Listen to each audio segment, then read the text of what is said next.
Hi hello എല്ലാവർക്കും ഒരിക്കൽ കൂടി ഹാപ്പി ഓണം. ഇപ്പം നിങ്ങളെല്ലാം നാട്ടിലെ ഓണം അടിച്ചു പൊളിക്കുകയാണെന്നറിയാം.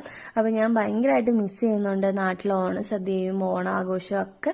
അപ്പം ഞാനിവിടെ വിയന്നയിൽ ഓണത്തിന് കുറച്ച് കാര്യങ്ങളൊക്കെ ചെയ്യണമെന്ന് വിചാരിച്ചാണ്, പക്ഷെ ഒന്നും നടന്നിട്ടില്ല. അപ്പം അങ്ങനെ ആ സങ്കടമൊക്കെ മാറ്റാൻ വേണ്ടിയിട്ട് ഞാൻ എനിക്ക് പറ്റുന്ന രീതിയിൽ ഒരു ചെറിയ ഓണസദ്യയൊക്കെ തട്ടിക്കൂട്ടിയിട്ടുണ്ട്. അപ്പം അങ്ങനെ ഉള്ളത് കൊണ്ട് ഓണം പോലെ എന്ന് പറയുന്നത് ശരിയാണ്. അപ്പം നമ്മൾ ഉള്ളത് കൊണ്ട് നമ്മുടെ ഓണം അടിപൊളിയായിട്ട് ആഘോഷിച്ചു. അപ്പോൾ ഇലയൊന്നും കിട്ടിയില്ല, അതുകൊണ്ട് പ്ലേറ്റിൽ തന്നെ ഓണസദ്യ കഴിച്ചു.